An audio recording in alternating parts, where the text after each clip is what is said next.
آج پوری دنیا کے اندر لوگ یہ شکایت کرتے ہیں مولانا بہت کماتے ہیں ہمارے گھر میں برکت نہیں ہوتی، نماز بھی پڑھ رہے ہیں برکت نہیں ہے، روزے بھی رکھ رہے ہیں برکت نہیں ہے، تلاوت بھی ہو رہی ہے برکت نہیں ہے۔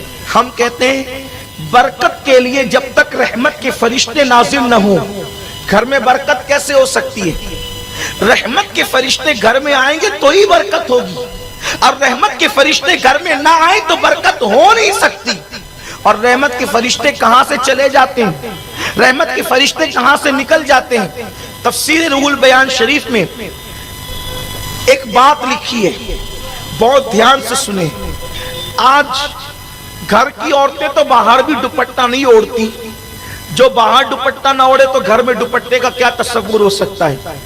حالانکہ تقویٰ یہ ہے کہ عورت اگر اکیلی ہو، کوئی نہ ہو، تو بھی کم سے کم وہ اپنے سر کے بالوں کو چھپا کر کے رکھے، کیونکہ جب کوئی نہیں ہوتا ہے تو فرشتے اس کے ساتھ ہوتے ہیں، تو فرشتوں کے احترام میں وہ کم سے کم اپنے سر کے بالوں کو چھپا کر کے رکھے۔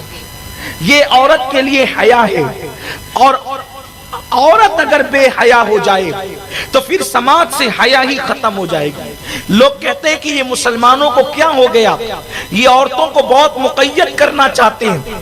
ہم مقید نہیں کرنا چاہتے کہ رکھتے ہیں، ارے ہم بازار میں کھانے کو بے حیائی سمجھتے ہیں، اس لیے کہ ہماری پلیٹ پر جو پیٹ میں جا رہی ہو، توجہ فرمائے، جو پلیٹ کا کھانا پیٹ میں جا رہا ہو اس پہ آوارہ لوگوں کی نظر پڑے، ہمارا مذہب اس کی اجازت نہیں دیتا۔ تو جو کھانا پیٹ میں جا کر ہضم ہو جائے اس پہ کسی کی نظر پڑے، ہمیں یہ پسند نہیں ہے۔ جو زندگی کا ساتھی بنے عورت، اس پر لوگوں کی نظر پڑے، ہم یہ کیسے گوارا کر سکتے ہیں؟ یہ تو بے غیرت لوگوں کا کام ہے، بے حیا لوگوں کا کام ہے کہ وہ عورتوں کو نمائش بناتے ہیں۔ ہمارے مذہب میں تو عورت کا مقام بڑا بلند ہے، اس کا مرتبہ بڑا بلند ہے، تو ہم عورتوں کو نمائش نہیں بناتے۔ عرض کر رہا تھا کہ عورتیں بالوں کی نمائش کری تو بیچاری گھر میں کیا دوپٹہ اوڑھے گی؟ یاد رکھیے، امام حسین سے کسی نے کہا حسین تیری ماں بڑی نیک تھی، امام کی آنکھوں میں آنسو آ گئے، فرمایا تو نے سچ کہا، جب میری امی کا وصال ہوا تو 6-7 سال سے زیادہ میری عمر نہیں تھی، اس چھوٹی سی عمر میں بھی میں نے اپنی ماں کے سر کے بالوں کو کبھی نہیں دیکھا۔ جس نے اپنے بیٹوں سے بھی اپنے سر کے بالوں کی حفاظت کی ہے وہ نبی کی شہزادی سیدہ فاطمہ الزہرا سلام اللہ علیہا۔ السلام علیکم ورحمۃ اللہ وبرکاتہ۔ رک جائے میرے پیارے عزیز دوستو، اگر آپ نے ویڈیو کو پلے کر ہی دیے ہیں تو آپ سید امین القادری صاحب کے اس بیان کو سن کر جائیے گا کہ ہمارے گھر میں غریبی کیوں آتی ہے، اس کی کارن کیا ہے۔ بہت سارے ایسے بھی مسلمان بھائی ہیں جن کے گھر میں برکت نہیں ہو رہی ہے، ان کے گھر میں غریبی آ گئی ہے، ان کو کاروباروں میں برکت نہیں ہو رہی ہے۔ تو اس کی وجہ کیا ہے کہ ہمارے اور آپ کے گھر میں غریبی آیا ہوا ہے۔ آپ کو معلوم ہے کہ جس گھر میں کچرا ہونا اس گھر میں فرشتے نہیں آتے ہیں، اور جس گھر میں عورت اپنے بال کو کھلا کر کے چلے نا اس گھر میں بھی برکت نہیں ہوتی ہے۔ تو آپ جان لے کہ ہمارے گھر میں کیا ریجن ہے کہ اسی وجہ سے ہمارے گھر میں غریبی آتی ہے۔ تو چلیے ہم اور آپ دونوں مل کر سید امین القادری صاحب کے زبان سے بیانات کو سماعت کرتے ہیں۔ آپ ویڈیو کو تھوڑی سی بھی مس نہ کریں، پوری بیانات کو سماعت کریں۔ لیکن آج کیا ہو گیا؟ تو تفسیر روح البیان شریف کا ذکر کر رہا تھا، رحمت کے فرشتے کہاں سے چلے جاتے ہیں؟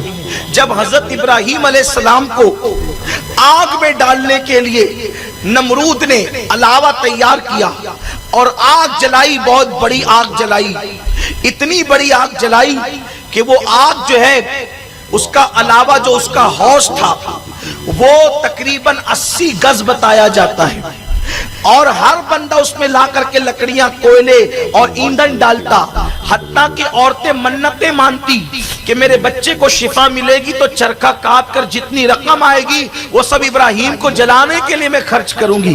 اتنی شدت پیدا کی گئی تھی ابراہیم علیہ السلام کے خلاف۔ حضرت ابراہیم علیہ السلام کے لیے جب کئی دنوں تک کے آگ بڑھتی چلی گئی تو پھر ابراہیم علیہ السلام کو اب آگ میں ڈالا کیسے جائے گا، یہ ایک عجیب مسئلہ تھا ان کے لیے۔ تو شیطان نے آ کر انسانوں کو مینجنک بنانا سکھایا، گوفن जिसको कहते हैं मंजनीक, वो बनाना सिखाया। और जब वो लोगों ने मंजनीक तैयार कर दी तो तैयार करने के बाद मंजनीक और गोफन आप समझते हैं ना कि रस्सी खींची जाती है और खींच करके छोड़ दी जाती है, तो जो पत्थर रखा होता है उस पर जाकर के लगती है और वो बहुत दूर तक, कई मीलों तक के पत्थर जाता है। तो पत्थर की जगह हजरत इब्राहिम अलैहिस्सलाम को बिठाया गया और रस्सी खींची गई ताकि हजरत इब्राहिम अलैहिस्सलाम को आग में डाला जा सके। लेकिन इब्राहिम अलैहिस्सलाम को बिठाने से पहले नमरूदियों ने कई दिन तक के प्रैक्टिस की, कई दिन तक के उन्होंने मशक की कि हम रस्सी कैसे खींचेंगे। हर दिन रस्सी खींचते तो खिंचाती, हर दिन रस्सी खींचते तो खिंचाती। एक दिन ऐसा हुआ कि जब इब्राहिम अलैहिस्सलाम को आग में डालने की बात आई तो इब्राहिम अलैहिस्सलाम का कुर्ता उन्होंने उतार लिया और इब्राहिम अलैहिस्सलाम को बिठा दिया मंजनीक के सिरे पर। फरिश्ते आओ फुगा करने लगे, रब से अर्ज करते मौला एक ही बंदा तो तेरा नाम लेता है, उसे भी जला दिया जाएगा, हम उसकी मदद करने के लिए जाना चाहते हैं, हम उसकी इमदाद करना चाहते हैं। तो अल्लाह ने फरमाया ठीक है, जाकर के इमदाद करो। इधर से नमरूदी रस्सा खींचते हैं और उधर से फरिश्ते रस्सा खींचते हैं। तो फरिश्तों की ताकत के सामने नमरूदियों की ताकत फेल हो गई। तो उन्होंने कहा कल तक कि ये रस्सा तो आसानी से खिंचा रहा था, आज ये क्यों नहीं खिंचाता। तो उस वक्त तो शैतान एक बुढ़े की शक्ल में आया और आने के बाद कहा कि ये रस्सा अभी खिंचा जाएगा, ये रस्सा अभी खिंचेगा। एक चंद औरतों को बुलाओ। चंद औरतें बुलाई गई और जब औरतें बुलाई गई तो उसने कहा इन औरतों से कहो कि अपने दुपट्टों को उतार दे। जब उन लोगों के दुपट्टे उतार दिए गए तो रस्सा खिंचा गया।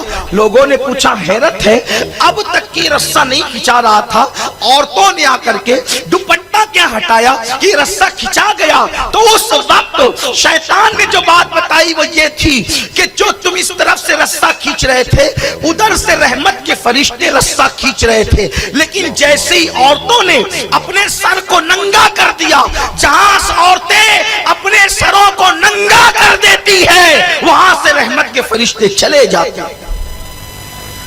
आप सोचिए अल्लाह का पैगंबर खलील जहां मौजूद है, अल्लाह का नबी जहां मौजूद है, वहां से रहमत के फरिश्ते क्यों गए कि औरतों ने सरों को नंगा कर दिया था। नबी की मौजूदगी में भी अगर औरत सर को नंगा कर दे तो वहां से रहमत के फरिश्ते जा रहे। रिवायत से तो यही पता चलता है बज़ाहिर। अब आप मुझे बताएं, हम और आप कहते हैं घर में बरकत नहीं होती, तो हम अपने घरों का जायजा तो लें। क्या हमारे घर की औरतें दुपट्टा ओढ़ती हैं? घरों का माहौल क्या है? जी हाँ मेरे प्यारे अजीज दोस्तों, भाइयों और बहनों, जैसा कभी आपने हमसे बड़े आलिम मुहद्दिस आज़म और फ़कीर आज़म सैयद अमीनुल क़ादरी साहब के ज़बान से बयानात को समाअत कर लिए कि हमारे घर में गरीबी क्यों आती है, किस वजह से आती है, हमें घर में कौन सा जानवर पालना चाहिए और कौन सा जानवर नहीं पालना चाहिए, ये आपको अच्छे तरीके से सैयद अमीनुल क़ादरी साहब ने इन्फॉर्मेशन दे दी है।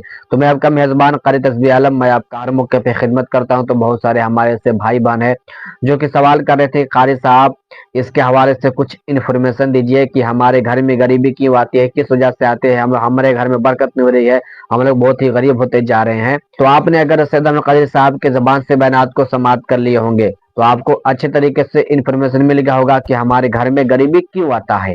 तो इस वीडियो को हर भाई तक शेयर कर दे ताकि उनको भी मालूम चल जाए कि हमारे घर में बरकत नहीं हो रही है, हमारे घर में गरीबी आ रही है।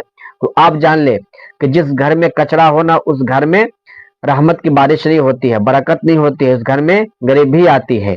और जो औरत अपने घर में खुला बाल करके चले उस घर में भी फरिश्ते नहीं आते हैं। तो मैं इस वीडियो में ज़्यादा आपसे भाषण नहीं करूंगा। अगर आपने सैयद साहब का बयान को सुन लिया होगा तो आपको अच्छे तरीके से मालूम चल गया होगा। बस मैं आपसे एक ही बात कहूंगा कि आप इस वीडियो को पूरे भाई तक शेयर कर दे ताकि वो भी ऐसा गलती ना करे। वीडियो अच्छी लगी हो तो वीडियो को लाइक जरूर कीजिएगा और चैनल पर पहली मर्तबा है तो चैनल को भी सब्सक्राइब करके दूसरे भाई तक शेयर कर दीजिएगा। फिर अगली वीडियो में मिलते हैं। खुदा हाफिज।